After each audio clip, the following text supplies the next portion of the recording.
제 뒤에 보시면 언덕이 좀 보이는데요. 대조 1구역에서는 이 정도의 언덕이 가장 높은 곳일 정도로 평지로 이루어져 있습니다. 평지에 2,400여 세대의 재개발 아파트가 현대건설로 지어지는 굉장히 좋은 구역이라고 보실 수 있습니다.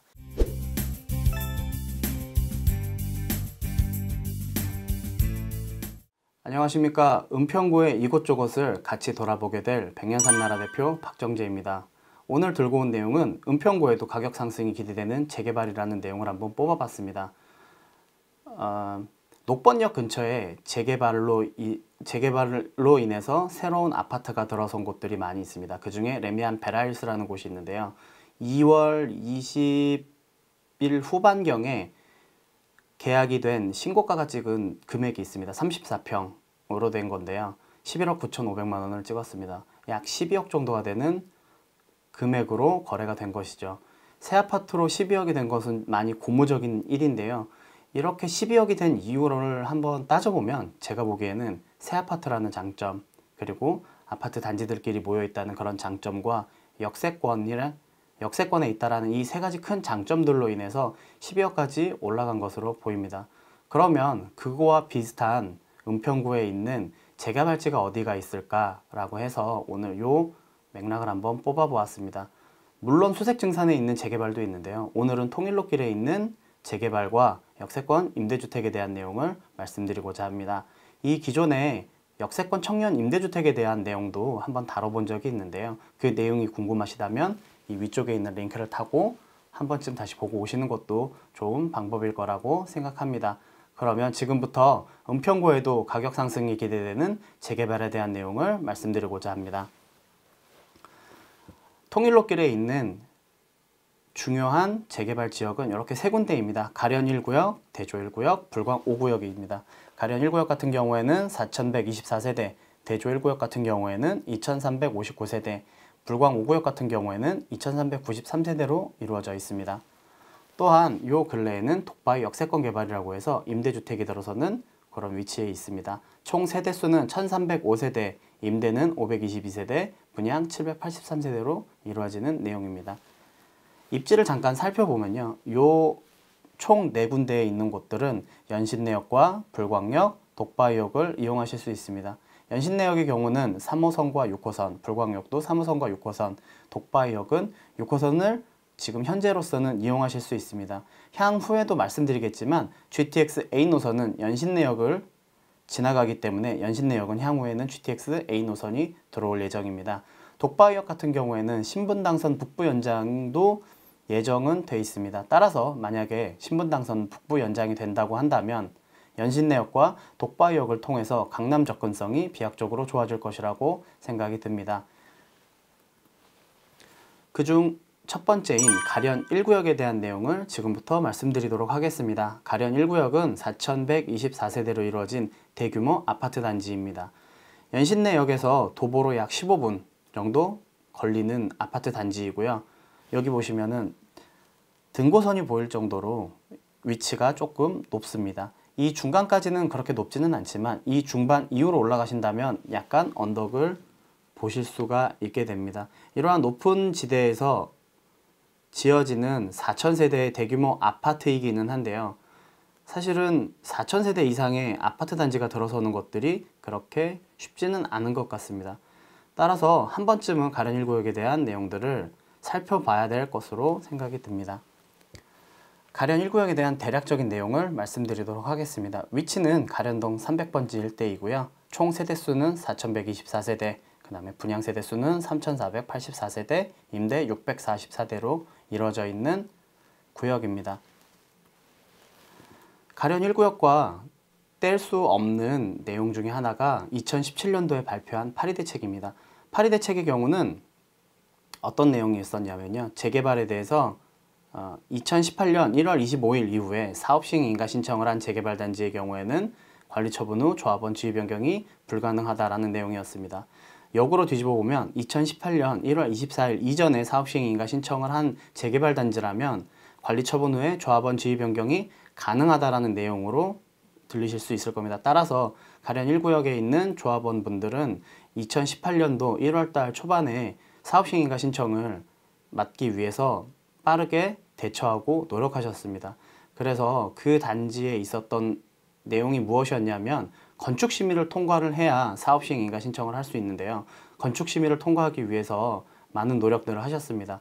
기본적으로 건축심의는 한 번에 통과하기가 많이 어려운데요. 그래서 여기 있는 조합원들이 노력하셨던 거는 공공건축가 제도를 이용해서 건축심의를 한 번에 통과시키자라고 해서 건축심의를 한 번에 통과하게 되었습니다. 따라서 2018년도 초반에 사업시행인가 신청을 했고, 그래서 파리 대책에 대한 제안을 받지 않아도 되는 그런 단지로 나왔습니다. 관리처분 후에 조합원 지위 변경이 가능한 단지라고 생각하시면 됩니다.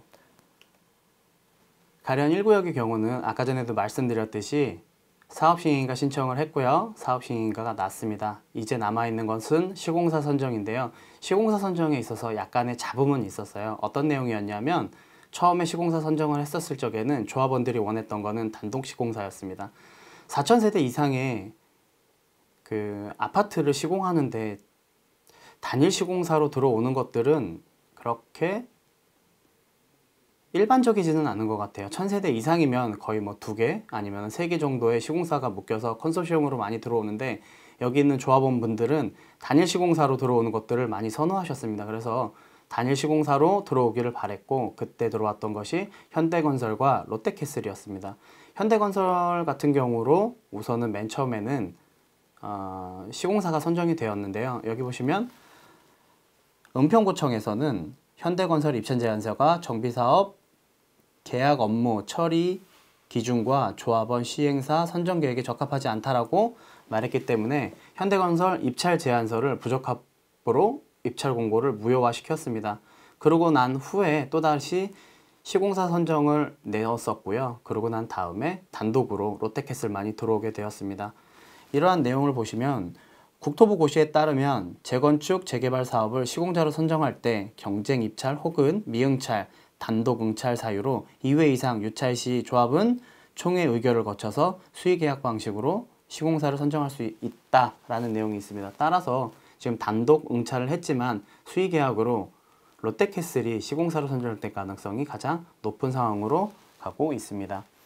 아까 전에 말씀드렸던 파리 대책의 그 조합원 지위 변경을 관리처분 이후에도 가능하게 하기 위해서 건축 심의를 받기 위해서 굉장히 많이 노력을 했다고 말씀드렸는데요. 그 전에 받았던 건축 심의에 대한 동호수 배치도의 내용입니다. 이렇게 돼 있고 뭐 일반적인 내용의 동호수 배치도였는데요. 그래서 공공건축가 제도를 이용한 동호수 배치도가 어떻게 됐는지 한번 보여드리겠습니다. 지금 보시는 곳이 지금 가련 1구역의 동호수 배치도입니다. 공공건축가 제도를 이용했고요. 서울시에서 디자인상을 수상받은 곳입니다. 이뻐 보이기는 하는데 이렇게 보시면 이제 다각형의 모양과 G자 모양의 아파트 단지들이 구성되어 있는 것을 보실 수가 있습니다. 이런 부분들을 봤었을 적에 많은 분들이 선호를 하실까라는 느낌이 들었는데요. 그러한 것들을 보기 위해서는 정말로 이렇게 지어진 아파트들이 있는지 되게 궁금했습니다. 그래서 한번 찾아봤더니만 실제로 있었습니다. 그곳이 바로 힐스테이트 강남이었습니다. LH에서 지금 행복주택으로 지어진 힐스테이트 강남의 경우도 마찬가지로 이러한 펜타곤 모양, 오각형, 육각형 모양의 아파트 단지를 이루고 있더라고요. 그래서 그 만들어진 것들을 좀 보여드리려고 사진을 좀 가지고 와 봤습니다. 여기도 마찬가지로 뒤에 산이 잘 어우러지면서 육각형과 다각형의 모양의 아파트의 조감도를 보실 수 있습니다. 특이한 점은 앞쪽은 좀 낮고 뒤쪽은 좀 높아서 뒤쪽에 있는 세대들도 빛들이 잘 들어올 수 있게끔 이쁘게 잘 만들어 놓은 것 같습니다. 위에서 본 실제 사진인데요. 이렇게 동그란 모양으로 육각형, 육각형, 다각형의 모양으로 지금 들어와 있습니다. 이제 실제 사진을 보시게 됐는데요. 이걸 보면서 유럽풍의 느낌이 좀 나는 그런 아파트 단지로 좀 보이더라고요. 꽤 이쁘게 잘 지어져 있어서 실제로는 좀 깜짝 놀랐습니다. 이렇게 지붕 모습도 보이시고 산과 어우러지는 모습, 그 다음에 정원의 휴게실의 모습과 지하 주차장, 그 다음에 우편함 이런 것들을 잘 보실 수 있습니다. 산과 잘 어우러지는 이러한 지붕의 모습, 그 다음에 다각형의 모습이 보이시는데요. 이렇게 보고 나니 아무래도 가련 1구역에도 이렇게 이쁜 아파트가 들어설 것이라고 생각되니 가련 1구역에도 여러분들이 관심을 좀 가지시는 것도 좋으리라 생각이 듭니다. 가련 1구역 같은 경우에는 4,000세대가 넘는 대규모 아파트 단지로서 단일 세대로 들어오게 됩니다. 따라서 현재 레미안 베라힐스가 12억을 앞서가고 있는 상황에서 이렇게 4,000세대 되는 큰 아파트 단지가 들어선다면 그와 비슷한 가격대를 형성하지 않을까 싶습니다. 따라서 실거주나 아니면은 투자에 관심 있으신 분들이라면 한 번쯤은 모니터링 하시는 것이 좋으실 것이라고 생각이 듭니다. 다음으로 말씀드릴 곳은 대조 1구역입니다. 대조 1구역은 2359세대로 구성될 재개발 단지입니다. 대조 1구역에 대한 지리적 위치를 말씀드리면 아까 전에 보셨던 가련 1구역 같은 경우에는 등고선이 있을 정도로 약간 언덕이 있는 그런 곳이기는 하지만 대조 1구역은 평지에 위치해 있습니다. 평지에 위치해 있는 2400여 세대의 재개발 단지이며 초등학교를 끼고 있습니다. 여기 보시면은 이곳은 대은초등학교인데요. 대은초등학교를 끼고 있는 2400여 세대의 아파트 단지입니다. 불광역과 도보로 약 5분 정도, 솔직히 걸어가면 빠른 걸음으로는 약 3분 정도 거리일 텐데요. 그렇게 가까이 있는 역세권 아파트입니다. 불광역은 3호선과 6호선을 이용할 수 있는 더블 역세권입니다. 그리고 요 밑으로 내려가시면 6호선 역천역을 이용하실 수 있습니다. 현재 제가 나와 있는 곳은 대조 1구역 현장입니다. 밖에 보이시듯이 이런 폐기물들이 많이 나와 있는데요. 이 폐기물들이 나와 있다는 이유는 이주가 시작됐다는 얘기입니다. 조합의 소식통에 의하면 약 98% 정도가 이주가 다 마무리됐고요. 이주가 다 끝나고 나면 철거와 착공이 들어갈 예정이고 착공과 동시에 일반 분양을 실시하게 될 예정입니다. 제 뒤에 보시면 언덕이 좀 보이는데요. 대조 1구역에서는 이 정도의 언덕이 가장 높은 곳일 정도로 평지로 이루어져 있습니다.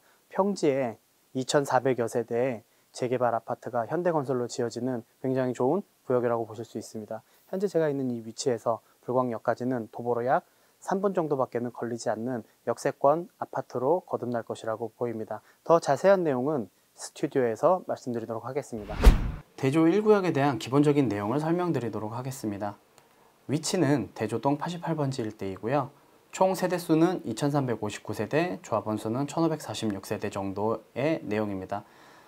사실은 2020년 초반에 총회를 거쳐서 좀 많은 부분들이 바뀌어 있습니다. 바뀐 내용을 살펴보도록 하겠습니다. 택지는 조금 더 줄었고요. 건폐율이 늘었고 영적률이 늘었습니다. 주차 대수도 좀 많이 늘었고요. 중요한 내용은 세대수가 얼마나 늘었을지가 가장 궁금한데요. 세대수에 대한 내용을 한번 살펴보도록 하겠습니다. 총 세대수는 2389세대에서 2451세대로 약 126세대가 늘었고요. 임대세대수는 418세대에서 368세대로 줄었습니다. 이렇게 세대수가 늘고 임대세대수가 줄어든 것은 사업성이 조금 더 좋아질 수 있는 큰 장점을 가지고 있습니다. 입주하고 난 후에 사업비가 모자라서 추가 분담금을 내야 될 위험성이 많이 줄어든다는 것입니다. 따라서 사업성이 많이 좋아지는 대조 1구역에 대한 것들은 좀 더 좋아질 것이라고 생각이 듭니다. 다음으로 보실 것은 동호수 배치도입니다. 이쪽은 역천역이고요. 이쪽은 불광역입니다. 이 큰 길을 따라서 차량들이 이동해서 지하주차장으로 들어가실 수 있는 곳이고요. 여기가 아까 전에 보셨던 대흥초등학교 길입니다. 이 대흥초등학교를 끼고 있기 때문에 엄마들이 많이 좋아하시리라고 생각합니다. 이 위쪽에 보이시는 이 부분은 동명여고입니다. 은평구에서 동명여고는 나름 알아주는 학군으로서 엄마들한테도 굉장히 많이 좋은 이미지를 심어줄 것이라고 생각이 듭니다. 이게 보이시는 동호수 배치도의 모습이고요. 힐스테이트에서 3D 렌더링으로 마련한 사진인데요. 너무 멋있어서 한번 갖고 와봤습니다. 야간의 모습인데요. 이렇게 바뀐다고 한다면 은평구의 아무래도 랜드마크로 한 번쯤은 자리 잡지 않을까라는 생각이 듭니다. 이 다음으로 말씀드릴 곳은 불광 5구역입니다. 불광 5구역은 2393세대로 이루어져 있습니다. 불광 5구역도 마찬가지로 평지로 이루어져 있습니다. 그리고 불광역과 독바이역을 이용하실 수 있습니다. 불광역 같은 경우에는 아까 전에도 말씀드렸듯이 3호선과 6호선의 더블 역세권, 독바이역의 6호선을 이용할 수 있는데요. 아까 전에도 말씀드렸듯이 독바이역은 신분당선 북부 연장으로 인해서 신분당선이 들어오게 된다면 강남 접근성이 굉장히 좋아지리라 생각이 듭니다. 현재 제가 나와 있는 곳은 불광 5구역 조합사무실 앞에 나와 있습니다. 불광 5구역의 경우는 3호선과 6호선이 만나는 불광 역에서 약 5분 정도 떨어져 있는 곳에 위치해 있습니다. 또한 뒤쪽으로 가시면 독바이역과도 약 5분 정도에 떨어져 있는 곳에 위치함을 알 수 있는데요. 독바이역은 여러분도 아시다시피 신분당선 북부 연장으로 인해서 강남까지 굉장히 접근성이 용이해질 수 있는 그러한 가능성을 갖고 있는 곳입니다. 이러한 불광 5구역은 초등학교도 같이 끼고 있는데요.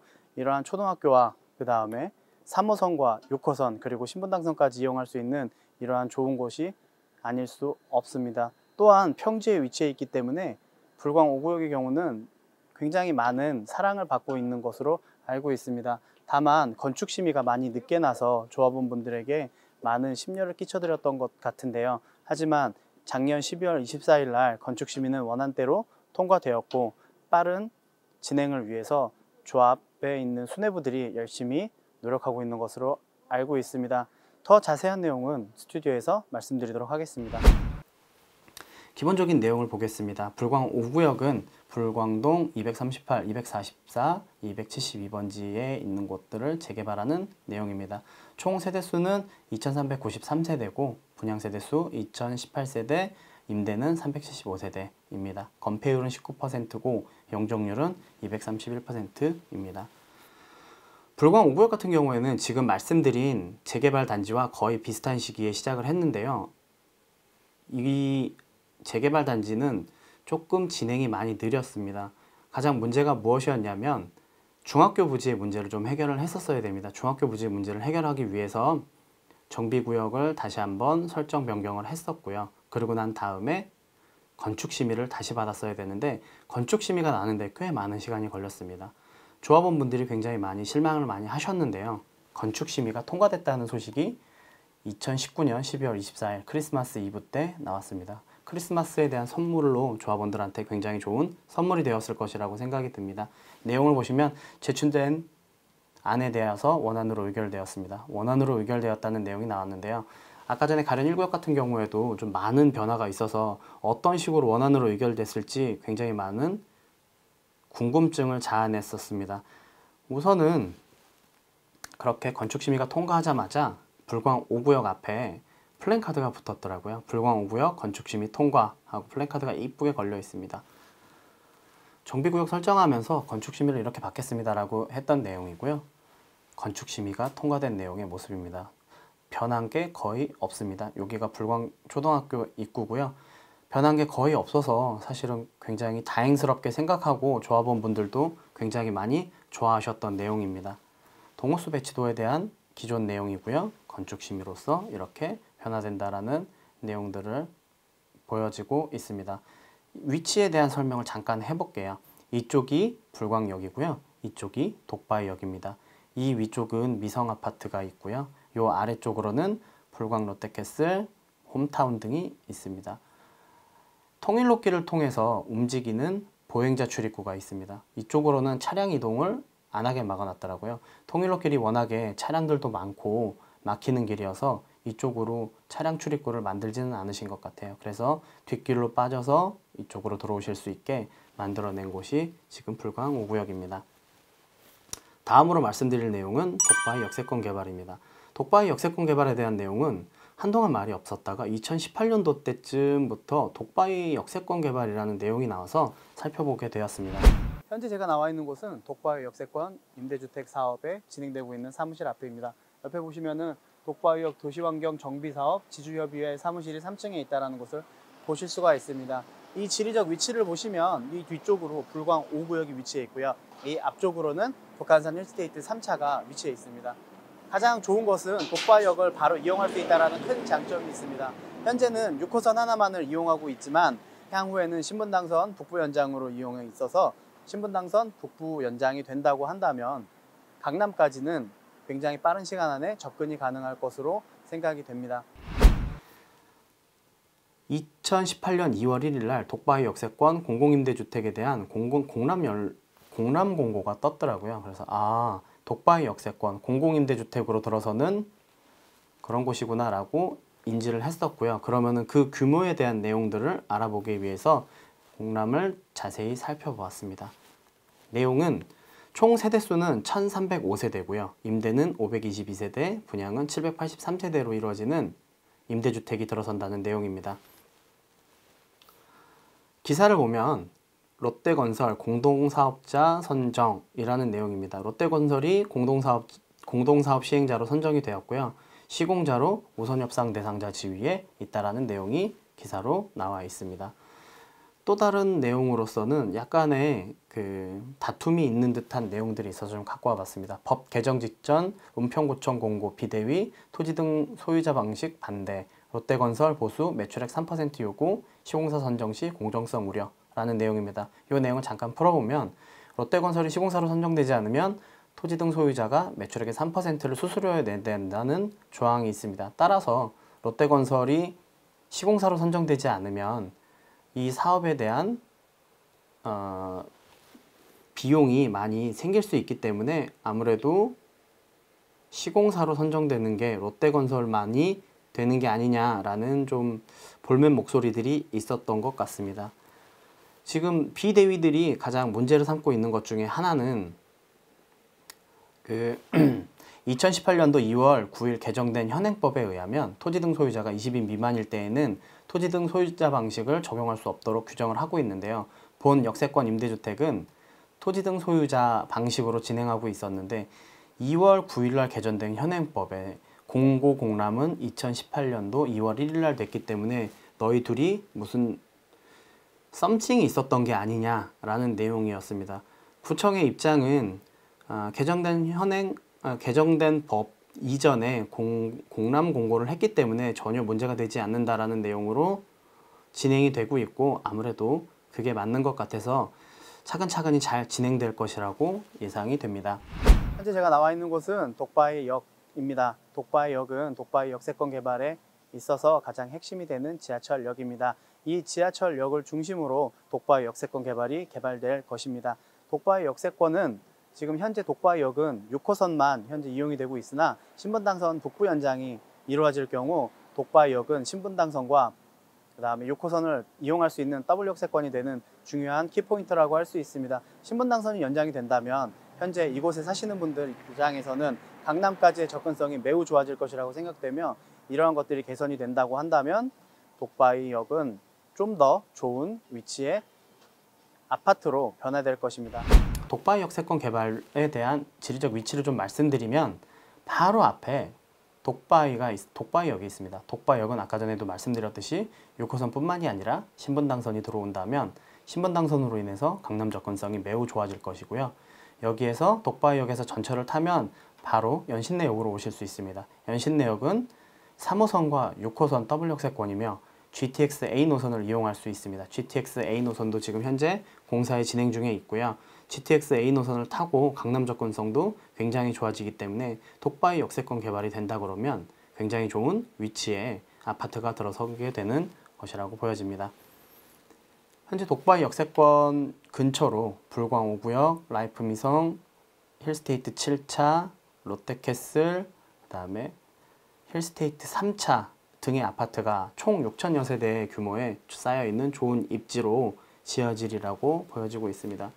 아까 전에 초반에 말씀드렸던 것이 레미안 베라일스가 12억이 갔던 이유 중에 하나로 근처에 아파트촌을 이루고 있다는 내용을 말씀드렸는데요.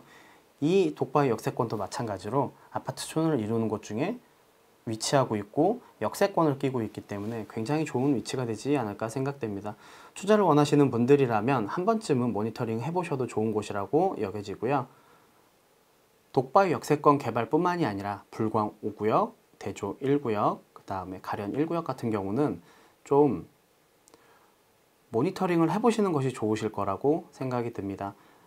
기본적으로 저희가 실거주 하시는 분들도 새 아파트를 많이 살고 싶으실 거예요. 근데 지금 가진 자금으로는 많이 어려우실 수 있을 거예요. 그러면 제가 추천하는 방식 중에 하나는 불광 5구역에서 집을 구하셔서 쭉 생활을 하시다가 관리 처분이 나고 새 아파트가 바뀌면 그때 새 아파트로 입주하시는 것도 꽤 좋은 방법이라고 생각이 듭니다. 투자를 하시는 분들과 그 다음에 실거주 하시는 분들이라면 무조건 여기 있는 재개발들은 한 번쯤은 지켜보셔야 될 것이라고 생각이 듭니다. 오늘은 통일로길에 있는 재개발과 역세권 임대주택에 대한 내용을 말씀드렸습니다. 이거 들으신 내용이 도움이 되셨다면 좋아요와 구독하기 꼭 눌러주시고요. 다음 시간에는 GTX A 노선에 대한 이야기를 해보려고 합니다. GTX A 노선은 은평구의 큰 호재이기도 하거든요. 이러한 GTX A 노선이 들어서면서 아파트에 대한 변화들이 어떻게 변화가 되는지에 대한 내용을 좀 자세하게 설명할 예정입니다. 그러니까 GTX A 노선에 대한 내용이 궁금하신 분이라면 다음 영상도 기대해 주시기 바랍니다. 이상 마치도록 하겠습니다.